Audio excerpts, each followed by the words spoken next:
Hello friends. Hello friends, welcome class में आप सभी का स्वागत है। Good morning my all of you and dear friends. तो आज हम पढ़ेंगे साइंस में, वो भी पढ़ेंगे पार्ट 2, साइंस के कार्य और ऊर्जा का पार्ट 2 पढ़ेंगे। पार्ट 1 हमने अपलोड कर दिया था और पार्ट 2 इसलिए अपलोड करना पड़ता है क्योंकि ये क्लास ज़्यादा लॉन्ग हो जा रहा था, यानी ज़्यादा लंबा हो जा रहा था। तो हम सोचे कि पार्ट 2 अपलोड कर देते, ठीक है।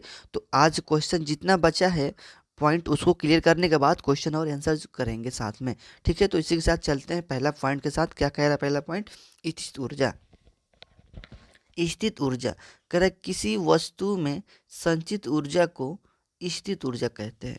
किसी वस्तु में संचित ऊर्जा को स्थित ऊर्जा कहते हैं। स्थित का मतलब ही होता है कि एकदम से शांति रहना, चुप रहना। तो स्थित ऊर्जा, तो किसी वस्तु में संचित ऊर्जा को स्थित ऊर्जा कहते हैं।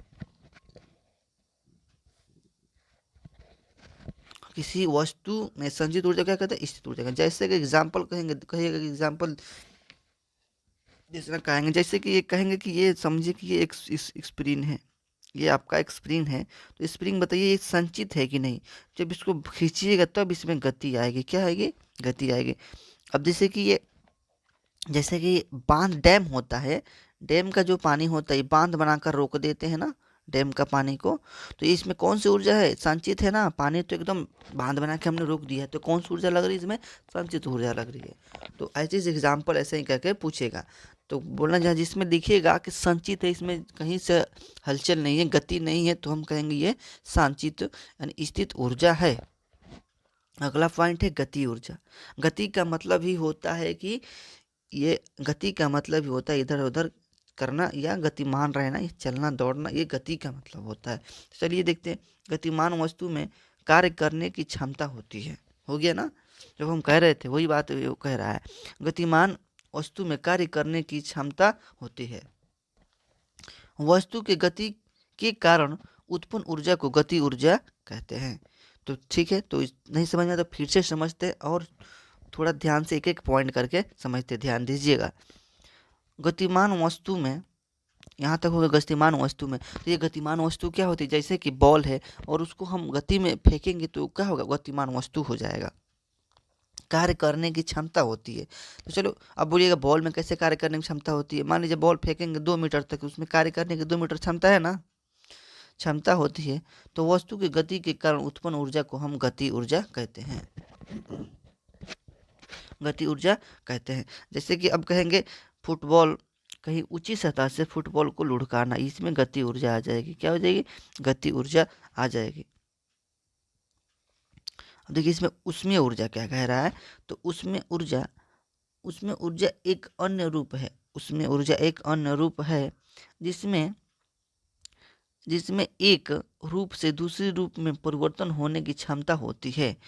यह वस्तु के कणों के बीच गति ऊर्जा के रूप में परिवर्तित हो जाती है। कह रहा है उसमें ऊर्जा एक अन्य रूप है। क्या है? एक अन्य रूप है जिसमें एक रूप से दूसरे रूप परिवर्तन करने की क्षमता रखती है। आप कहिएगा उसमें ऊर्जा वह ऊर्जा है ना जिसमें किसी चीज को चेंज करने की, यानी किसी वस्तु को चेंज करने की कैपेसिटी यानी क्षमता रखती है, तो हम उससे उसमें ऊर्जा कहेंगे। यह वस्तु के कोणों के बीच में गति ऊर्जा के रूप में परिवर्तित होती है। जो मान लीजिए ये आपका ये लोहा का एक बंडल है, ठीक है ना। तो ये क्या है? इसमें उसमें ऊर्जा है और इस वस्तु के अंदर क्या है? ये संचित है, ठीक है। जब इसको आप उष्मा दीजिएगा, हीट करिए, गर्म करिएगा, तो ये पघलेगा। क्या करेगा? पघलेगा। तो ये अपने आप में रूप परिवर्तन करेगा ना, अपने आप में रूप परिवर्तन करेगा।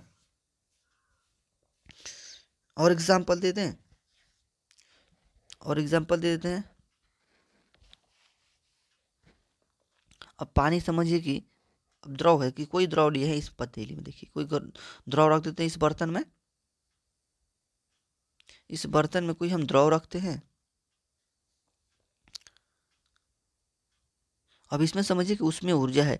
जब इसको भी हीट करिएगा आप, तो इसको भी हीट करिएगा तो किसी दूसरे रूप में परिवर्तन होगा। यानी ये समझिए कि जम गया है ये द्रव, जो थोड़ा थोड़ा गड़का गड़ा रहता है, नहीं जमा रहता है, तो इसको जब हम हीट करेंगे तो ये पानी के जैसा हो जाएगा। अगला देखिए रासायनिक ऊर्जा। रासायनिक ऊर्जा, अगला सवाल है रासायनिक ऊर्जा। ये इंपॉर्टेंट है आपके लिए, बहुत इंपॉर्टेंट है। रासायनिक ऊर्जा, कुछ रसायनों में ऊर्जा उत्पन्न करने की क्षमता होती है।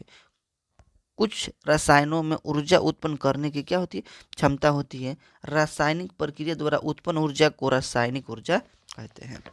हम इससे भी हल्का करके आपको, ये तो नोट्स बनाया गया है, तो कुछ रसायनों में ऊर्जा उत्पन्न करने की क्षमता होती है।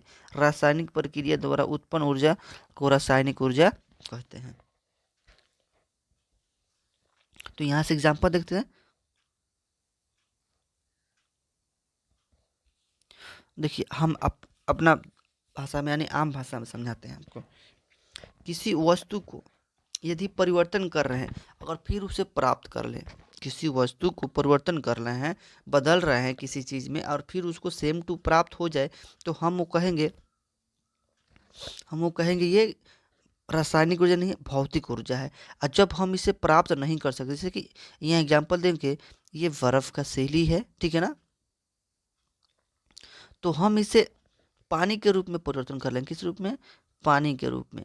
तो जब ये पानी के रूप में परिवर्तन कर लेंगे तो ये हमें बोल देंगे कि ये फिर उसको जमाने के पर बर्फ बन जाएगा, तो हम ये कहेंगे ये भौतिक ऊर्जा हो गया, भौतिक ऊर्जा हो गया। अब जब इसे हम प्राप्त जब नहीं कर सकते थे ना, तब हम कहेंगे कि रासायनिक ऊर्जा हो जाएगा। तो यहाँ देखिएगा रासायनिक ऊर्जा, जैसे कि कागज़ का बंडल है आपको, ठीक है ना, कागज़ का बंडल, इसे जलाने के बाद क्या हम दोबारा इसे प्राप्त कर सकते हैं, नहीं ना। जलाने के बाद क्या फिर कागज़ दोबारा बना सकते हैं, नहीं बना सकते, तो बोलेंगे कि ये है रासायनिक ऊर्जा। अगला पॉइंट समझते हैं। अगला पॉइंट है विद्युत ऊर्जा। विद्युत ऊर्जा, विद्युत ऊर्जा में कार्य करने की अद्भुत क्षमता होती है। विद्युत ऊर्जा में कार्य करने की अद्भुत क्षमता होती है। इस विद्युत से उत्पन्न ऊर्जा को विद्युत ऊर्जा कहते हैं। विद्युत में कार्य करने की अद्भुत क्षमता होती है, यानी किसमें, विद्युत में कार्य करने की अद्भुत क्षमता होती है। इस विद्युत उत्पन्न ऊर्जा को हम क्या कहेंगे, विद्युत ऊर्जा कहेंगे। यहाँ है लाइट एनर्जी है, यानी प्रकाश ऊर्जा है। ऊर्जा के किसी स्रोत से जब ऊर्जा उपभोग प्रकाश प्राप्त करने के लिए जब किया जाता है तो उसे प्रकाश ऊर्जा कहते हैं। ऊर्जा के किसी स्रोत से, यानी कोई ऊर्जा का स्रोत से जब ऊर्जा का उपभोग मतलब यूज, यानी प्रयोग करते हैं, उपयोग करते हैं प्रकाश प्राप्त करने के लिए, तो जब किया जाता है तो उसे प्रकाश ऊर्जा कहते हैं, उसे प्रकाश ऊर्जा कहते हैं। जैसे कि किसी यानी ऊर्जा का किसी स्रोत से, मान लीजिए हम लाइन है, उससे उपभोग मतलब जब हम यूज करेंगे तो वो प्रकाश प्राप्त होगा, यानी लाइट जो है तो इलेक्ट्रिक से ही प्राप्त करेंगे, यानी बल्ब है, समझिए आप इसको इलेक्ट्रिक नहीं दीजिएगा तो ये क्या होगा, जलेगा नहीं। जब तक आप इसको इलेक्ट्रिक नहीं दीजिएगा तो ये क्या होगा, जलेगा नहीं। तो कैसे आप लाइट प्राप्त कर सकते हो, तो यही कह रहा है ऊर्जा संरक्षण का नियम। ऊर्जा संरक्षण का नियम, तो ऊर्जा संरक्षण के नियम के अनुसार ऊर्जा को न तो सृजन किया जा सकता है और ना ही विनाश किया जा सकता है। इसका केवल एक रूप दूसरे रूप में परिवर्तित हो सकता है। ये कह रहा है एनर्जी जो है ना कभी लॉस किया जा सकता है और ना ही कभी प्रॉफिट किया जाता है, ठीक है ना। तो ना कोई लाभ होता है और ना ही कोई हानि होती है। ऊर्जा संरक्षण का नियम ये कह रहा है कि ऊर्जा का न तो सृजन किया जाता है, न तो निर्माण किया जाता है और ना ही विनाश किया जाता है। इसका केवल एक रूप से दूसरे रूप में परिवर्तित की जाती है। जैसे कि हम लोग में ऊर्जा होती है, जो कार्य करने की क्षमता जो होती है ना, ऊर्जा होती है। तो क्या हम इसे खो देते हैं, यानी कर देते हैं, तो कुछ देर बाद बैठने के बाद, कुछ देर आराम करने के बाद फिर हमें प्राप्त हो जाती है। तो यही कह रहा है कि ना इस ऊर्जा को नष्ट की जा सकती है और ना ही कोई कभी निर्माण किया जा सके। तो यांत्रिक ऊर्जा देखते हैं, किसी वस्तु के स्थित ऊर्जा एवं गति ऊर्जा के युग को यांत्रिक ऊर्जा कहते हैं। दोनों को जोड़ देंगे, किसी वस्तु की स्थित ऊर्जा और गति ऊर्जा को जोड़ देंगे तो यांत्रिक ऊर्जा प्राप्त हो जाएगा। अगला है शक्ति से है। यांत्रिक ऊर्जा किसी वस्तु के स्थित ऊर्जा एवं गति ऊर्जा के योग को क्या कहेंगे? यांत्रिक ऊर्जा कहेंगे। शक्ति यानी पावर, पावर देखिए शक्ति, कार्य करने की दर या ऊर्जा रूपांतरण की दर को शक्ति कहते हैं। शक्ति किसे कहेंगे? पावर किसे कहेंगे? तो कहते नहीं बहुत पावर है, यानी बहुत पावर है। तो देखिए पावर का मतलब क्या होता है?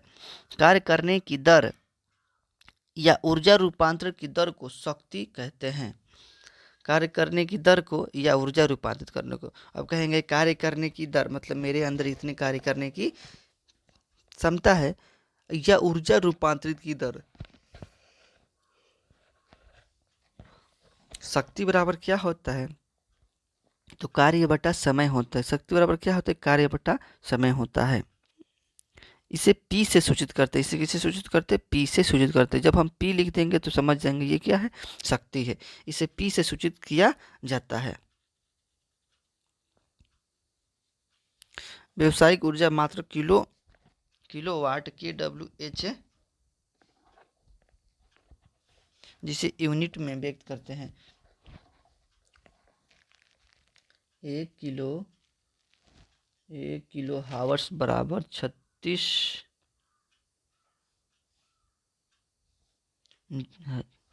जूल। तो इसको कैसे लिख सकते हैं? 3.6 गुणे 10 के पावर 6 लिख सकते हैं।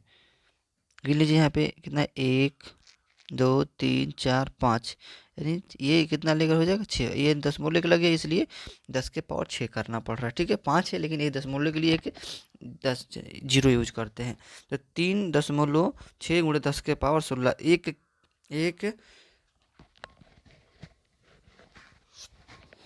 एक जूल बराबर अगर बोले तो 1 किलो हावर्स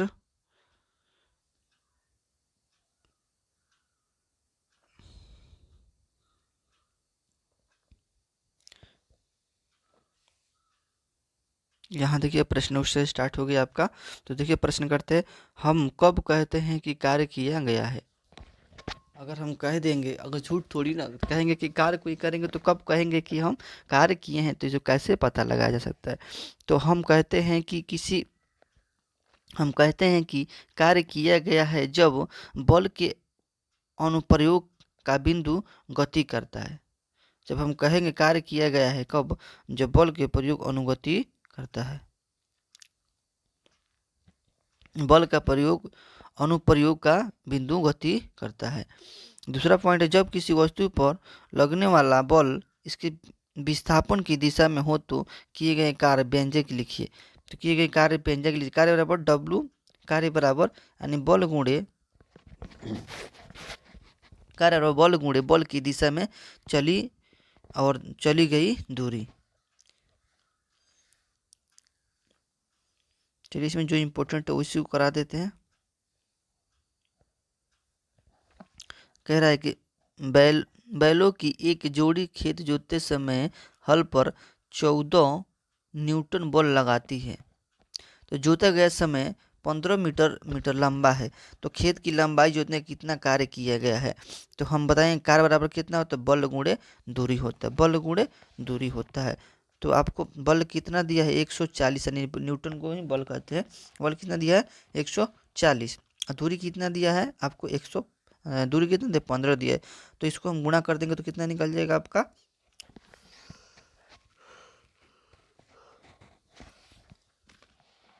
2100 निकल जाएगा जूल।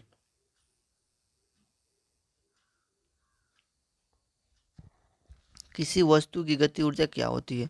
तो वस्तु की ऊर्जा उसकी गति के कारण गति ऊर्जा कहलाती है। वस्तु की ऊर्जा उसकी गति के कारण गति ऊर्जा कहलाती है।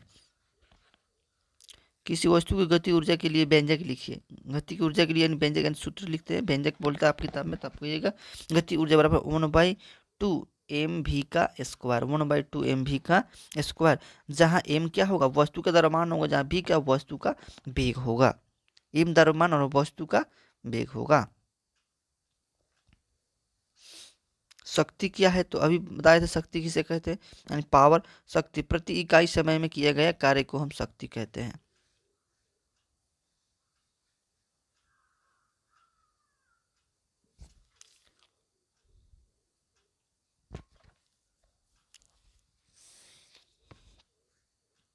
और इसमें क्या है, सुमा तालाब में तैरते, इसको नहीं देखना है, इसको देख लीजिए, इससे कोई बात नहीं है, मतलब आपको किताब का है जो किताब से नोट्स बनाए हैं तो ये सब पूछा है क्वेश्चन, तो इसको डालना जरूरी है, हम समझे, ताकि आप कहिएगा कि हाँ इसमें क्वेश्चन नहीं दिया है तो आपको कहीं और चैनल पे जाके आपको सर्च ना मारना पड़े, इसलिए क्वेश्चन इसमें डाल दिए जितना क्वेश्चन बनता था छोटा। अच्छा चलिए यहाँ बता देते हैं, गुरुत्वीय बल द्वारा किया गया WmGH होता है, यानी MGH, जी का छोटा जी का मान कितना होता है, 9.8 मीटर पर सेकेंड, इसको याद रखिएगा, छोटा जी का मान पूछता है।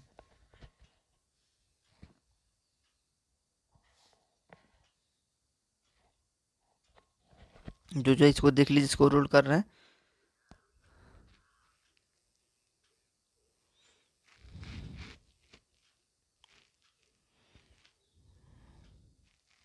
ये सब पॉइंट जो है ना, जो जो मेन पॉइंट था, इंपॉर्टेंट था, उसको हमने करा दिया, और ये सब इंपॉर्टेंट नहीं है इसलिए हम इसको नहीं करा रहे हैं, केवल कह रहे हैं कि आपको देख लेने से आपको आप समझ में आ जाएगा, क्योंकि देख लेने से क्वेश्चन जो हो इसमें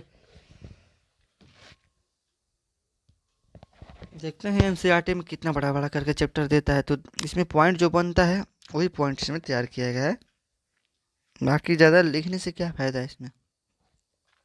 अगर चाहते हैं कि आप सभी इस क्लास का नोट्स आपको प्रोवाइड कराया जाए, तो आप वेलकम क्लास पे जाके वेलकम क्लास पर जाकर वेलकम क्लास 24 डालिएगा ना, हावर्स, तो जाकर टेलीग्राम पे जाकर ज्वाइनिंग कर लीजिएगा, आपको वहाँ सारी मटेरियल प्रोवाइड करा दी जाती है।